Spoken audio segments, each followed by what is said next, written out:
नाज़रीन, सबसे पहले हम बात करते हैं आसिम मुनीर साहब ने एक पाकिस्तान में नया कॉन्सेप्ट मुतारिफ करवाया और वो ये कहते हैं कि ये हार्ड स्टेट है। पाकिस्तान को हार्ड स्टेट बनाना है। जो एक सॉफ्ट स्टेट का इमेज है पाकिस्तान का, वो ख़त्म करना है। हार्ड स्टेट पाकिस्तान को बनाना है। हार्ड स्टेट एक्चुअली होती क्या है, इसके ऊपर किसी ने गौर ही नहीं किया, और सिर्फ क्योंकि वो आर्मी चीफ ने बात की है तो हर बंदे ने वो बात करना शुरू कर दी। तो इमरान खान साहब क्योंकि लीडर हैं, उन तक ये बात पहुंची जेल में, तो अब उन्होंने जेल से बताया कि एक्चुअली हार्ड स्टेट होती क्या है और आसिम मुनीर साहब क्या कह रहे हैं। देखिए, तो पॉलिटिकल लीडर तय करेंगे ना कि पाकिस्तान को किस सिमत में चलना है। कोई आर्मी चीफ तो नहीं कह सकता कि हार्ड स्टेट बनाओ या सॉफ्ट स्टेट बनाओ, उसका लेना देना कोई नहीं है। आर्मी चीफ ने आना है, उसने अपनी नौकरी करनी है, उसको बताया जाएगा कि इनको मारो, इनको छोड़ो, उसको वो करना है।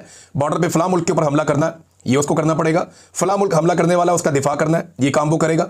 और जहां उसे मदद के लिए बुलाया जाएगा, वो मदद करने के लिए हरदम तैयार होगा। ये आर्मी चीफ का रोल है। Army chief can never decide कि पाकिस्तान या कोई भी मुल्क जो है वो हार्ड स्टेट होगा या सॉफ्ट स्टेट होगा।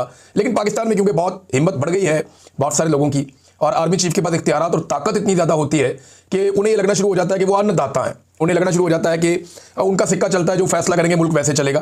प्रैक्टिकली होता भी है, लेकिन आइन में नहीं लिखा हुआ, आइन में इसकी गुंजाइश नहीं है। अब एक लीडर है, उसने जवाब दिया जेल से बैठकर, और ये इमरान खान ही जवाब दे सकते थे, और तो किसी में जरूरत है नहीं। इमरान खान ने कहा कि आसिम मुनीर की जानिब से पाकिस्तान में हार्ड स्टेट का जो तसव्वुर फ़रोग देने की कोशिश की जा रही है वो बिल्कुल गलत है। हार्ड स्टेट का असल मतलब ये है कि ऐसी रियासत जहां आइन की बालादस्ती हो, कानून की अमलदारी हो, अदल और इंसाफ का निज़ाम हो और जमहूरी आज़ादी हो, जहां ज़ाती मफाद नहीं बल्कि मुल्क और कौम का मफाद मुकद्दम हो, वो होती है हार्ड स्टेट। यानी कानून के साथ हार्ड स्टेट बनती है ना। बड़ा जुर्म करे फिर भी वही कानून, छोटा जुर्म करे फिर भी वही कानून, ताकतवर जुर्म करे फिर भी वही कानून, कमज़ोर जुर्म करे फिर भी वही कानून, और कानून सबके ऊपर लागू होता है। हार्ड स्टेट में जो है वो इंसाफ होता है, इंसाफ की फराहमी होती है। वो फेस नहीं देखते, वो केस देखते हैं। वो ये नहीं देखते कि इसके एस्टेब्लिशमेंट के साथ अच्छे ताल्लुकात हैं, आजकल जूते पॉलिश कर रहा है, उठाओ वज़ीर आज़म बना दो। वो ये नहीं देखते। ये जनाब सहाफ़ी सख्त बात कर रहा है या इसकी बात पसंद नहीं आ रही है एस्टेब्लिशमेंट को, निकालो इसको, इसके अकाउंट भी बंद करो, जेलों में भरो इनको। तो हार्ड स्टेट का और जो सॉफ्ट स्टेट का एक जो बिल्कुल एक गलत किस्म का इमेज बनाने की कोशिश की गई। इमरान खान साहब कह रहे हैं कि जनाब हार्ड स्टेट वो होती है जहां आइन की बालादस्ती हो, कानून की अमलदारी हो, अदल और इंसाफ का निज़ाम हो, जमहूरी आज़ादी हो, ज़ाती मफाद नहीं बल्कि मुल्क कौम का मफाद मुकद्दम हो। जबकि आसिम मुनीर की हार्ड स्टेट से मुराद कैसी रियासत है, ये इमरान खान साहब बता रहे हैं कि आसिम मुनीर की हार्ड स्टेट से मुराद ऐसी रियासत है जहां जमहूरियत के तमाम सतूनों को कुचल कर आसिम ला नाफिज हो। याद रखें, अवाम की ताईद और हमायत के बगैर किसी भी मुल्क में हार्ड स्टेट का क़याम नामुमकिन है। जो मुजालिम आसिम लॉ के तहत ढाए जा रहे हैं, इनसे रियासत हार्ड स्टेट नहीं बल्कि इसकी जड़ें मजीद कमज़ोर हो रही हैं।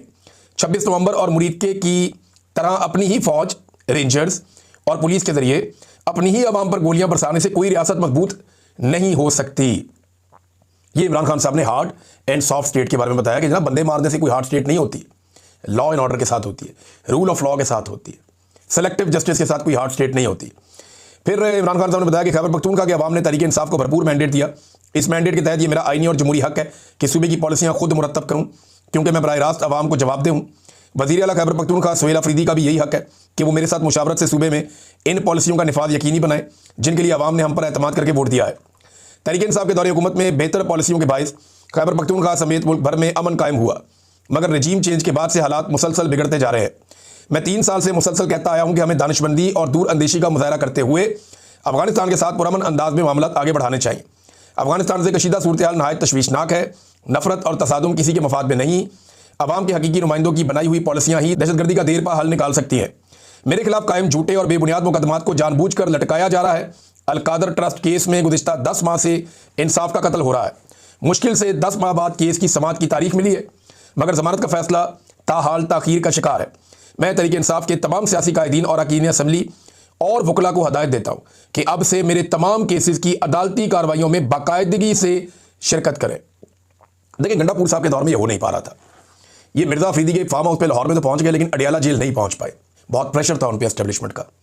लेकिन अब इमरान खान साहब ने वजाहत के साथ कह दिया कि अदालत के अंदर तो सारे जाएँ मेरे केसों के मामलात में, MNAs, MPAs, सेनेटर्स, जो अरकान असम्बली हैं वो भी, और जो वकला हैं वो भी, और सियासी कायदीन हैं वो भी, समाअत के मौके पर अदालत में मौजूद रहे और इंसाफ के हसूल तक अपनी मौजूदगी बरकरार रखें।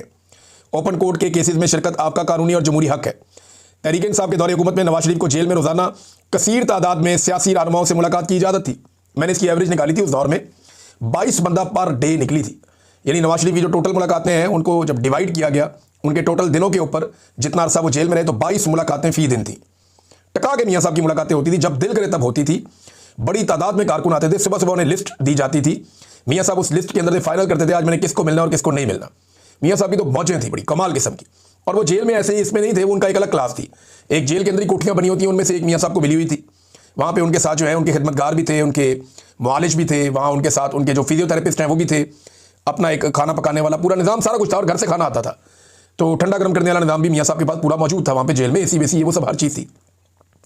फैमिली को बिला रोक टोक रसाई हासिल थी, इमरान खान बता रहे हैं, बल्कि जेल में दावतों तक का एहतमाम किया जाता था। इसके बरक्स आज मुझे मुकम्मल तन्हाई में रखा जा रहा है। इससे बड़ी सियासी इंतकाम की मिसाल पाकिस्तान की तारीख में नहीं मिलती। मुझे जेल मैनुअल के मुताबिक बुनियादी सहूलियात फराहम नहीं की जा रही। पिछले 10 महीनों में सिर्फ एक बार मेरे बेटों से बात करवाई गई, वो भी 3-3 मिनट के 2 मुख्तसर वक्फों से। मुझे ना सिर्फ बुनियादी इंसानी हुकूक से महरूम रखा जा रहा है, बल्कि बतौर पार्टी लीडर अपने सियासी वर्कर से मुलाकात की इजाज़त भी नहीं दी जा रही। वकला, सियासी रफ़का और अहल खाना से मुलाकात में भी मुसलसल रुकावटें डाली जा रही हैं।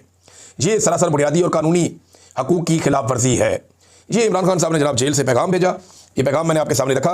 अब नाज़रीन एक और इंपॉर्टेंट चीज़ है, वो भी मैं आपके साथ शेयर करता हूँ। राना सनाउल्लाह साहब ने स्टेटमेंट दिया और वो ये कहते हैं जनाब क्या ज़रूरत है इमरान खान को सुहेल अफरीदी से मिलवाने की। मामला ये है कि इस वक्त निज़ाम कोशिश कर रहा है कि वज़ीर आला सुहेल अफरीदी की इमरान खान साहब से मुलाकात ना हो। जब तक एक्सटेंशन नहीं हो जाती तब तक तो बिल्कुल ना हो। मामला वो क्लियर हो जाए तो फिर बेशक मिलवा दें, क्योंकि इमरान खान साहब को एहतजाजी तहरीक चलाने का या कोई हैवी किस्म की मूवमेंट का, कोई मोमेंटम बनाने का वो भी कह सकते हैं, ऑर्डर दे सकते हैं। तो मुलाकात ना करवाने में क्या हर्ज है, ये कहा राना सनाउल्लाह ने। कहाँ लिखा है कि वज़ीर आला की लीडर से मुलाकात करवानी चाहिए? जेल रूल्स में एक ही बात लिखी है कि कैद शख्स से उसके करीबी रिश्तेदारों और वकील से मुलाकात करवाई जाए। राना सनाउल्लाह साहब ने यह कहा। अब जेल रूल्स के अंदर लिखा है, ये रूल नंबर 92 है, ये पढ़ना चाहिए राना साहब को। वकला, फैमिली, रुफका, दोस्त, लीगल एडवाइज़र मिल सकते हैं। हालांकि रूल्स 1978 में बनाए गए। और एक और चीज़ भी है कि नवाज शरीफ साहब जब मिलते थे सबसे, तो उस वक्त ये रूल कहाँ थे जिनके बारे में राना सनाउल्लाह साहब कह रहे हैं। तो मुझे हैरत होती है कि इन लोगों को याद नहीं है कि ये पहले भी जेलों में रह चुके हैं, और इन्हें पता होना चाहिए कि जो कुछ इन्होंने इस पाकिस्तान के साथ कर दिया है, इन्हें दोबारा भी जेलों में जाना पड़ेगा। वजह क्या है? वजह यह है कि जिस किस्म का कत्लेआम हो रहा है, अब ये आसिम मुनीर साहब के खाते में तो पड़ना नहीं है, ये तो वज़ीर आला के खाते में पड़ेगा या आईजी उस्मान अनवर के खाते में पड़ेगा। चाहे गोली रेंजर ने चलाई हो, चाहे पुलिस ने चलाई हो, जिसने भी किया है, जो जिम्मेदारान डिक्लेयर होंगे ना, ये जो इस्लामाबाद के आईजी हैं अली नासर रिजवी, इनके ऊपर ये सारा बोझ आएगा जो कत्लेआम इस्लामाबाद में हुआ। तो इन लोगों को अभी अपनी मौत नजर आ रही है, उन्हें पता है उनके साथ क्या होने वाला है। और जब भी कभी इनका सारों का जो बोझ है वो आसिम मुनीर साहब के कंधों पे है। जब तक वो ये बोझ उठा के चल सकते हैं तब तक तो मामला चलेगा। आसिम मुनीर साहब अगर इस सारे मंजरनामे से गायब होते हैं या बाहर निकलते हैं तो फिर इन सबको पूछने वाला कोई नहीं होगा, ये यतीम हो जाएंगे, मस्कीन हो जाएंगे, इन्हें बचाने वाला कोई नहीं होगा। ये सारे लोगों ने जो 2 नंबरियां की हैं, ये इन्होंने इस वक्त खुश करने के लिए की है मिलिट्री एस्टेब्लिशमेंट को, ताकि अपनी पोजीशनों के साथ खुश रहें, कामयाब रहें। अब ये एक और ट्वीट है, मैं आपको पढ़ के सुनाता हूं, ये बड़ा खौफनाक है। शाहिद असलम साहब ने किया, और देखें इस ट्वीट में बहुत सारी इंफॉर्मेशन भी है। मेरी उनसे बात भी हुई है, वो ये बात कहना नहीं चाहते खुद से, और वो बात मैं भी नहीं कहना चाहता, लेकिन हम दोनों की ये गुजारिश है कि आप इसके ऊपर इंक्वायरी करवा दें और एक साफ सुथरी इंक्वायरी करवा दें। और आईजी पंजाब तो ये इंक्वायरी होने नहीं देगा, लेकिन पुलिस को इस बात के ऊपर एक रिक्वेस्ट करनी चाहिए या आवाज़ उठानी चाहिए कि इसकी इंक्वायरी ज़रूर हो।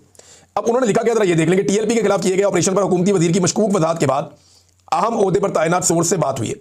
ये शाहिद असलम साहब की बात हुई है, थोड़ी दिन पहले मैंने भी आपको सोर्सेज से कुछ इन्फॉर्मेशन दी थी। अच्छा, वो ये कहते हैं कि जिस शिद्दत पसंद जमात के खिलाफ किए गए ऑपरेशन के मुतालिक इस बातचीत में परेशान कुन और खौफनाक मालूमात मिल रही हैं। खौफनाक मालूमात और परेशान कुन, मेरे पास भी इसी तरह की मालूमात है कि कत्लेआम हुआ है बड़े पैमाने पर। चंद एक सवाल गौर तलब है, ऑपरेशन पुलिस ने किया या रेंजर्स ने, या दोनों की मुश्तरका कार्रवाई थी? अच्छा, मेरे साथ जो पुलिस वालों ने इक्का दुक्का ने मेरे सोर्स से बात की, उन्होंने कहा जी पुलिस ने गोली नहीं चलाई, ये गोली लॉ इन्फोर्समेंट दूसरी इदारों ने चलाई है। उन्होंने रेंजर्स का नाम तो नहीं लिया, लेकिन उन्होंने कहा, जो मेरे सोर्स ने बताया, उन्होंने कहा जी पुलिस ने गोली नहीं चलाई। हाँ, एक आधे बंदे ने कहा कि वहाँ रेंजर्स गोली चला रही थी। शिद्दत पसंद जमात से कौन सा असला, बंदूकें और पिस्तौल और गोलियां बरामद हुए, ये भी उन्होंने सवाल उठाया। एसएचओ को लगने वाली गोलियां कौन सी थी, किस बंदूक से निकली थी? क्या पोस्टमार्टम में ये बातें सामने आएंगी कि किस बंदूक की गोली से एसएचओ साहब की जान गई? और याद रखिएगा, उन्हें बहुत सारी गोलियां लगी, एक गोली नहीं लगी एसएचओ साहब को, जिनकी शहादत हुई है वहां पे मुरीदके में। और एक को क्लेम ये भी सामने आया कि शायद वो उस वक्त यूनिफॉर्म में नहीं थे, वो गालिबन सादा कपड़ों में थे। बहरहाल अभी ये चीज़ें अंडर इन्वेस्टिगेशन है ना, ये होनी चाहिए इनकी। एक जुडिशियल कमीशन बने, वो हर चीज़ की तहकीकात करे, एक एक चीज़ को देखे, फोरेंसिक एविडेंस इकट्ठा किया जाए। अगर शिद्दत पसंद जमात ने अंधाधुंध फायरिंग की थी तो पुलिस पे, तो एसएचओ के अलावा और कितने पुलिस वाले जो है वो शहीद हुए वहाँ पे। लेकिन अगर सामने से कोई अंधाधुंध फायरिंग कर रहा है तो सिर्फ एक बंदा तो शहीद नहीं होगा, ये भी सवाल पूछा गया, और कितने पुलिस वाले शहीद हुए? शिद्दत पसंद जमात के अब तक कंफर्म्ड जांबाज लोगों को किस बंदूक की गोलियां लगी, कोई पोस्टमार्टम हुआ, किसी भी शिद्दत पसंद जमात और इनके तरीक़ेकार से लाख इख्तलाफ। टीएलपी ने पहले भी लोगों का जीना मुश्किल कर दिया था, पुलिस पर हमले भी किए थे, लेकिन गोली से हलाकतों का मामला यहाँ पहली मरतबा सामने आया है। इसलिए हकायक का खोज लगाना चाहिए कि अपने ही लोगों पर सीधी फायरिंग क्या एक न्यू नॉर्मल तो नहीं बनाया जा रहा कि एक मामूल बना दिया कि मारो अपने लोगों को भी गोलियां। क्योंकि देखिए टीएलपी ने लोगों को बहुत मारा माजी में, डंडों से, सोटों से, कत्लेआम भी हुआ। कई जनूनियों ने जो कत्ल किए हैं टीएलपी ने उसको ओन भी किया, लेकिन गोलियां नहीं चलाई। इससे पहले हमने ये नहीं देखा कि गोलियां मार रहे हैं लोगों को। यहां पे पहली मरतबा ये क्लेम सामने आया, इसकी जुडिशियल इंक्वायरी होनी चाहिए, पता चलना चाहिए। बहरहाल मुफ्ती मुनीब ने मुलाकात की है और मुलाकात के बाद मुफ्ती मुनीब साहब अब ठंड प्रोग्राम करने की कोशिश करेंगे। और उन्होंने जो एक बयान जारी किया उसमें यह भी कहा कि मोहसिन नकवी साहब ने ठंडे दिल और दिमाग से हमारी बातचीत सुनी, तसल्ली के साथ बातचीत सुनी, कुछ चीज़ें तय पा गई हैं, दोबारा मुलाकात होगी। तो मुफ्ती मुनीब साहब ने आपको पहले भी कहा था कि हर मरतबा जब भी कभी कोई ऐसी सिचुएशन बनती है तो ये अपनी सर्विसेज पेश करते हैं पाकिस्तान की एस्टेब्लिशमेंट को, और उन्होंने एक मरतबा फिर सरकारी मुल्ला होने के नाते अपनी सर्विसेज पाकिस्तान की एस्टेब्लिशमेंट को पेश कर दी हैं।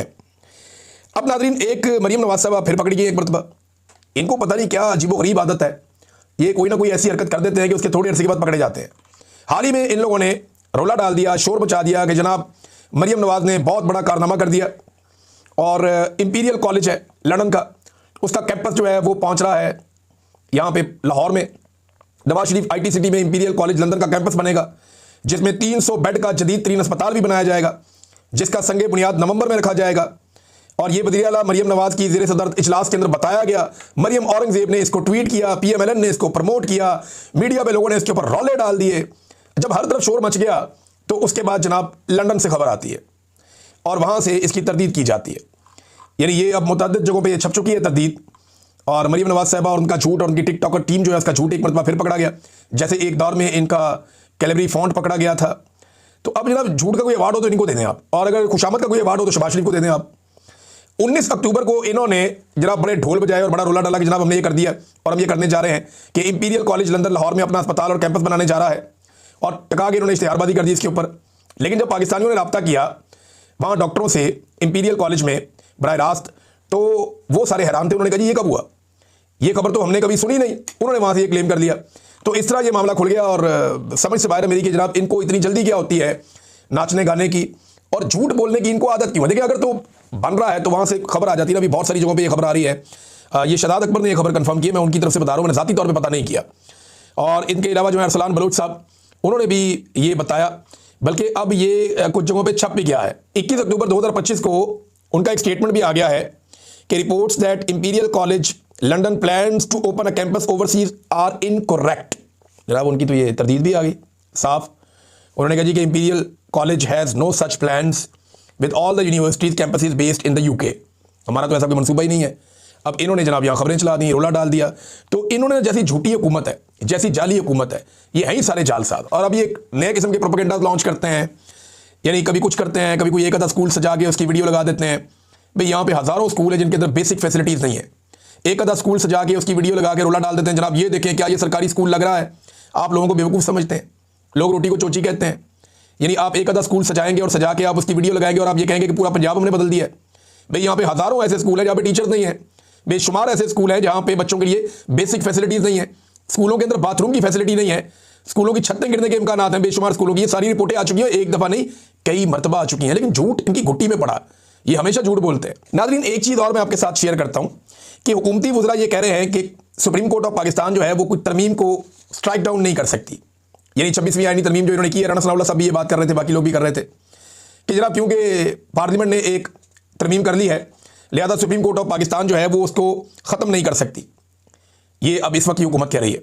लेकिन मैं इसी हुकूमत को याद दिलाऊं कि जब हकीम सईद का कत्ल हुआ था और 1999 में, 90 की दहाई के आखिर में, हकीम सईद के कत्ल के बाद इन्होंने नून लीग वालों ने एक कानून बनाया था दहशतगर्दी का, बड़ा खौफनाक कानून बनाया था। अगर वो कानून सुप्रीम कोर्ट ऑफ पाकिस्तान उस वक्त ख़त्म ना करती तो नवाज शरीफ को और उसके साथियों को तैयारा साजिश केस में फांसियां हो जाती, और ये शायद खाकान अब्बासी साहब ने तस्लीम भी किया। तो सुप्रीम कोर्ट ऑफ पाकिस्तान पहले भी स्ट्राइक डाउन कर चुकी है, कवानीन को ख़त्म कर चुकी है। आइंदा भी उनके पास ये इख्तियार रहेगा, क्योंकि आइन की तशरीह का जो इख्तियार है वो सुप्रीम कोर्ट ऑफ पाकिस्तान के पास है। और अगर माजी में सुप्रीम कोर्ट ने ये पावर एक्सरसाइज ना की होती तो नवाज शरीफ और उनके साथियों को तैयारा साजिश केस में फांसियां लग जाती। लिहाजा अब सुप्रीम कोर्ट के पास उसी तरह एक इख्तियार मौजूद है। देखना यह है कि सुप्रीम कोर्ट उस इख्तियार को इस्तेमाल करती है या नहीं करती। नाज़रीन, डोनाल्ड ट्रंप के कुछ स्टेटमेंट आ रहे हैं। उन्होंने कहा जी भारत अब रशिया से उतना तेल नहीं खरीदेगा, कम तेल खरीदेगा। दूसरा, मैंने इंडियन प्राइम मिनिस्टर को कहा है कि पाकिस्तान के साथ कोई जंग वंग नहीं करनी, कोई बदतमीजी नहीं करनी पाकिस्तान के साथ। और डोनाल्ड ट्रंप ने यह भी कहा कि 8 जंगें मैंने रोक दी हैं, तो कोई एक आधी जंग और भी होने वाली है। अब ये इशारा किस तरफ है? मेरे ख्याल में पाकिस्तान और अफगानिस्तान की तरफ है शायद, कि ट्रंप को लगता है कि ये जंग हो जाएगी तो फिर मैं इस जंग को भी रोकूंगा, एक हुक्म जारी करूंगा और वो जंग रुक जाएगी और मुझे क्रेडिट मिल जाएगा कि मैंने 8 नहीं 9 जंगें रोक दी हैं।